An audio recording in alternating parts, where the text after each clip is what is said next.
بسم اللہ الرحمن الرحیم والاستعانۃ طلب المعونت، اور استعانت مدد طلب کرنا ہے۔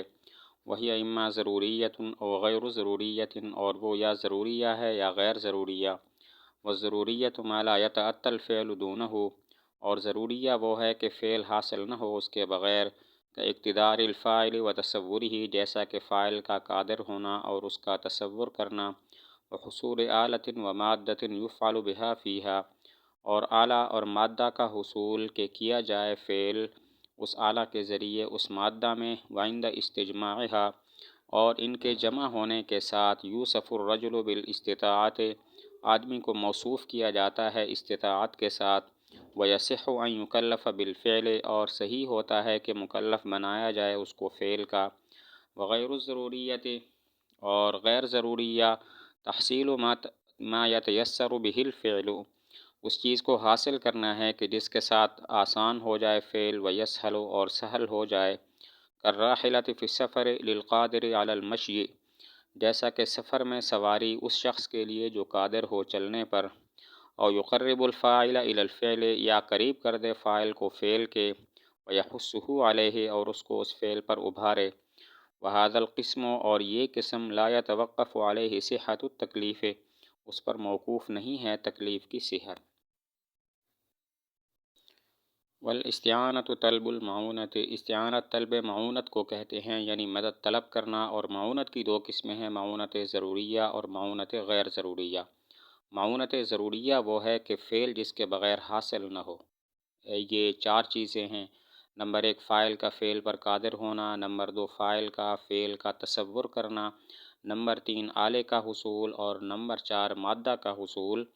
کہ جس آلہ کے ذریعے اس مادہ میں فعل کیا جائے۔ اور جب یہ چار چیزیں جمع ہو جاتی ہیں تو پھر کہہ سکتے ہیں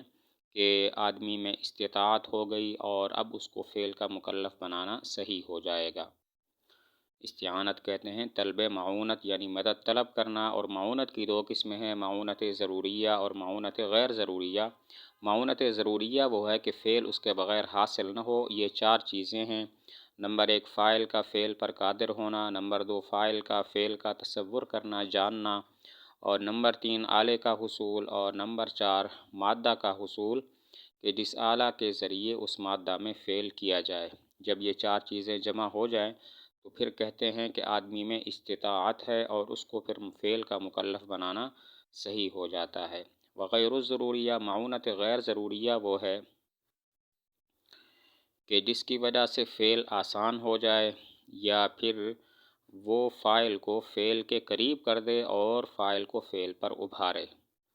معونت غیر ضروریہ کہتے ہیں جس کے ذریعے فعل آسان ہو جائے، یا پھر وہ فاعل کو فعل کے قریب کر دے اور فاعل کو فعل پر ابھارے۔ مثلاً جو شخص پیدل چلنے پر قادر ہو، اس کے لیے سفر میں سواری کا ہونا، یہ معونت غیر ضروریہ ہے۔ اب وہ سفر کر تو سکتا ہے پیدل، لیکن مشقت کے ساتھ کرے گا۔ جب سواری مل جائے گی تو وہ سفر اس کے لیے آسان ہو جائے گا۔ مثلاً جو شخص پیدل چلنے پر قادر ہو، اس کے لیے سواری کا میسر ہونا۔ اب یہ معونت غیر ضروریہ ہے کہ پیدل چلے گا تو مشقت ہوگی، لیکن اس سواری کے ذریعے اس کے لیے سفر آسان ہو جائے گا۔ وہذا القسم، یہ جو دوسری قسم ہے، اس پر تکلیف کا صحیح ہونا موقوف نہیں ہے، انسان کو مکلف اس کے بغیر بھی بنایا جا سکتا ہے۔ یہ جو دوسری قسم معونت غیر ضروریہ ہے، اس پر صحت تکلیف موقوف نہیں ہے۔ صحت تکلیف موقوف ہے پہلی قسم پر، یعنی یہ دوسری قسم حاصل نہ بھی ہو تب بھی انسان مکلف ہو سکتا ہے، جبکہ پہلی قسم پر تکلیف کا مدار ہے کہ مکلف انسان کو کسی کام کا تب بنایا جا سکتا ہے جبکہ اس کو پہلی قسم حاصل ہو۔ والضمیر المستقن، والمراد طلب المعونت فی المہمات کلہا، اور مراد طلب معونت ہے تمام اہم کاموں میں، اور فی اداء العبادات، یا عبادات کی ادائیگی میں۔ والضمیر المستقن فی الفعلین، اور ضمیر مستتر جو دونوں فعلوں میں ہے، للقاری پڑھنے والے کے لیے ہے، ومن معہ من الحفظۃ، اور اس کے ساتھ موجود محافظ فرشتوں کے لیے ہے، وحاضری صلاۃ الجماعت، اور جماعت کے نماز کے حاضرین کے لیے ہے، او لہو ولسائر الموحدین، یا اس کے لیے ہے اور تمام موحدین کے لیے ہے، ادرج عبادتہ فی تضاعیف عبادتہم، درج کیا اس کی عبادت کو ان کی عبادات کی تہوں میں، وخلط حاجتہ بحاجتہم، اور ملا دیا اس کی ضرورت کو ان کی ضرورتوں کے ساتھ، لعلہا، شاید کہ وہ، تاکہ وہ، تقبل ببرکتہا، قبول ہو جائے ان کی اس کی برکت کی وجہ سے، ویجاب الیہا، اور اس کا جواب دیا جائے، ولہذا شرعت الجماعت، اسی وجہ سے مشروع کیا گیا جماعت کو۔ والمراد طلب المعونۃ، نستعین، اس کا مفعول محذوف ہے، باقی وہ محذوف مفعول کیا ہے؟ تو اس میں دو احتمال ہیں، نمبر ایک فی المہمات کلہا، یعنی نستعین فی المہمات کلہا، ہم تمام اہم امور میں آپ کی مدد چاہتے ہیں، اور نمبر دو اس کا مفعول محذوف ہے، فی اداء العبادات، ہم عبادات کی ادائیگی میں تیری مدد چاہتے ہیں۔ نستعین کا مفعول محذوف ہے اور اس میں دو احتمال ہیں، نمبر ایک وہ مفعول ہے فی المہمات کلہا، ہم تیری مدد چاہتے ہیں تمام اہم امور میں، اور نمبر دو فی اداء العبادات، ہم تیری مدد چاہتے ہیں عبادات کی ادائیگی میں۔ باقی ایاک نعبد و ایاک نستعین، ان دونوں فعلوں کے اندر جو ضمیر ہے وہ کس کے لیے ہے؟ دیکھیں گے یہ صورت وہ جو پڑھ رہا ہے نماز کے اندر پڑھ رہا ہے یا خارج عن الصلاۃ ہے، اگر نماز میں ہے تو اکیلے پڑھ رہا ہے یا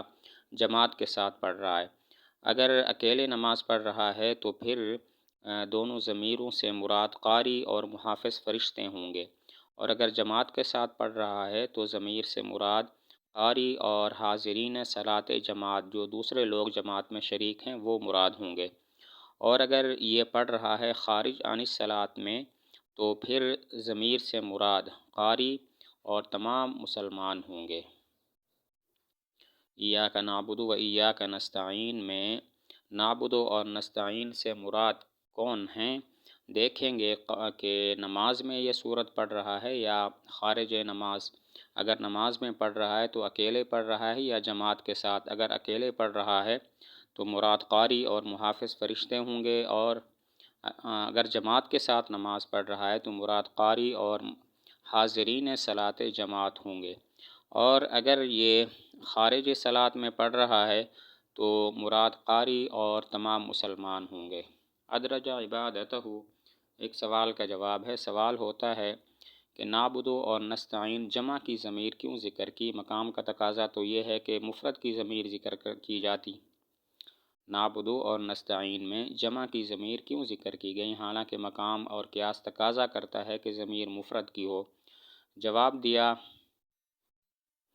کہ اپنی عبادت کو دوسروں کی عبادت میں ملا دیا، اور اپنی حاجت کو ان کی حاجت کے ساتھ ملا دیا، تاکہ ان کی برکت سے اس کی دعا بھی قبول ہو جائے اور اس کی حاجت بھی پوری ہو جائے۔ یہی وجہ ہے کہ جماعت مشروع کی گئی ہے، کہ پوری جماعت میں کوئی تو ایسا ہوگا جو مقبول عند اللہ ہوگا، اس کی برکت سے باقیوں کی نماز بھی قبول ہو جائے گی۔ جواب یہ ہے کہ اپنی عبادت کو دوسروں کی عبادت میں درج کر دیا اور اپنی حاجت کو دوسروں کی حاجت کے ساتھ خلط کر دیا، تاکہ ان کی برکت سے اس کی دعا بھی قبول ہو جائے اور اس کی حاجت بھی پوری ہو جائے۔ یہی وجہ ہے کہ جماعت کو مشروع کیا گیا، کہ جماعت میں کوئی تو ایسا ہوگا جس کی نماز مقبول ہوگی، جو مقبول عند اللہ ہوگا، تو اس کی برکت سے باقیوں کی نماز بھی قبول ہو جائے گی۔ وقدم المفعول، اور مفعول کو مقدم کیا گیا، للتعظیم، تعظیم کے لیے، والاہتمام، اور اس کے اہتمام شان کی وجہ سے، والدلالۃ علی الحصر، اور حصر پر دلالت کی وجہ سے، ولذلک قال ابن عباس رضی اللہ عنہما، اسی وجہ سے ابن عباس رضی اللہ عنہما نے فرمایا، معناہ، اس کا معنی ہے، نعبدک ولا نعبد غیرک، ہم عبادت کرتے ہیں تیری اور ہم عبادت نہیں کرتے تیری غیر کی، وتقدیم ما ہوا مقدم فی الوجود، اور اس چیز کو مقدم کرنا جو مقدم ہے وجود میں، وتقدیم، اور اس چیز کو مقدم کرنے کی وجہ سے جو مقدم ہے وجود میں، والتنبیہ علی ان العابد، اور اس بات پر تنبیہ کرنے کے لیے کہ عابد ينبغي أن يكون نظره إلى المعبود اولا وبالذات، مناسب ہے کہ اس کی نظر ہو معبود کی طرف اولا وبالذات، ومنہ إلى العبادت، اور اسی سے عبادت کی طرف، لا من حيث أنها عبادت صدرت عنہ، نہ کہ اس حیثیت سے کہ وہ عبادت ہے جو صادر ہوئی اس سے، بل من حيث أنها نسبت شریفۃ الیہ، بلکہ اس حیثیت سے کہ وہ نسبت شریفہ ہے اس کی طرف، ایک شریف نسبت ہے اس کی طرف، ووصلۃ بینہ وبین الحق، اور تعلق ہے اس کے اور حق تعالیٰ کے درمیان، فإن العارف إنما يحق وصوله، اس لیے کہ عارف نہیں ہے سوائے اس کے کہ متحقق ہوتا ہے اس کا وصول، اذا استغرق فی ملاحظۃ جناب القدس، جب وہ مستغرق ہو جائے جناب باری تعالیٰ کے ملاحظہ میں، وغاب عما عداہ، اور غائب ہو جائے اس چیز سے جو اس کے ماں سوا ہے، حتیٰ انہ لا یلاحظ نفسہ ولا حالا من احوالها، حتیٰ کہ وہ پرواہ نہ کرے اپنے آپ کی اور نہ اس کے احوال میں سے کسی حال کی، اپنے نفس کے احوال میں سے کسی حال کی، الا من حیث انہا ملاحظۃ لہ ومنتسبۃ الیہ، مگر اس حیثیت سے کہ وہ احوال اس کا ملاحظہ ہیں اور باری تعالیٰ کی طرف منسوب ہیں، ولذلک فضل ما حکی اللہ عن حبیبہ، اور اسی وجہ سے فضیلت دی گئی اس کو جو اللہ تعالیٰ نے نقل کیا اپنے حبیب سے، حیث قال، چنانچہ فرمایا، لا تحزن ان اللہ معنا، غم مت کر بے شک اللہ تعالیٰ ہمارے ساتھ ہے، علی ما حکاہ عن کلیمہ، اس پر کہ جس کو نقل کیا اپنے کلیم سے، حیث قال، اس طور پر کہ فرمایا، ان معی ربی سیہدین، بے شک میرے ساتھ میرا رب ہے جو عنقریب مجھے راستہ دکھائے گا۔ وقدم المفعول، سوال کا جواب ہے کہ ایاک نعبد و ایاک نستعین میں ایاک مفعول کو مقدم کیوں کیا گیا، حالانکہ مفعول تو مؤخر ہوتا ہے۔ ایاک نعبد و ایاک نستعین میں ایاک مفعول کو مقدم کیوں کیا گیا، حالانکہ مفعول تو مؤخر ہوتا ہے۔ جواب دیا، مفعول کو مقدم کیا گیا چند وجوہ سے۔ نمبر ایک، تعظیم کے لیے، کہ معبود حق کی تعظیم ہو جائے، اسی وجہ سے ایاک کو مقدم کیا۔ نمبر دو، تاکہ اہتمام شان پر تنبیہ ہو جائے۔ نمبر دو، تاکہ اس مفعول یعنی معبود برحق کے اہتمام شان پر تنبیہ ہو جائے۔ نمبر تین، تاکہ حصر پر دلالت ہو جائے، کیونکہ مفعول کا حق یہ ہے کہ اس کو مؤخر کیا جائے، اور اس چیز کو مقدم کرنا جس کا حق تاخیر ہو یہ حصر کا فائدہ دیتا ہے۔ نمبر تین، تاکہ حصر پر دلالت ہو جائے، کیونکہ یہ مفعول ہے اور مفعول کا حق یہ ہے کہ اس کو مؤخر کیا جائے، تو تقدیم ما حقہ التاخیر یفید الحصر، اس چیز کو مقدم کرنا جس کا حق تاخیر ہو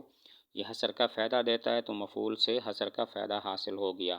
یہی وجہ ہے کہ ابن عباس رضی اللہ تعالیٰ عنہما فرماتے ہیں، ایاک نعبد کا معنی یہ ہے نعبدک ولا نعبد غیرک، ہم تیری عبادت کرتے ہیں اور تیرے غیر کی عبادت نہیں کرتے۔ نمبر چار، عبادت عابد اور معبود میں مقدم فی الوجود معبود ہے، تو ذکر میں بھی معبود کو مقدم کر دیا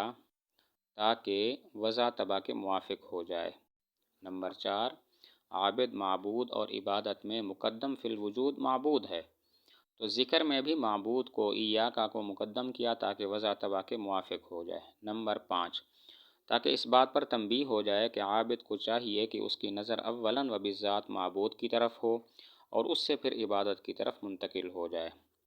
لیکن عبادت کی طرف اس کا انتقال اس حیثیت سے نہیں کہ یہ عبادت ہے جو اس سے صادر ہے، بلکہ اس حیثیت سے ہو کہ یہ عبادت ایک اللہ تعالیٰ کی طرف شریف نسبت ہے اور اس کے اور باری تعالیٰ کے درمیان جو ہے ایک تعلق ہے،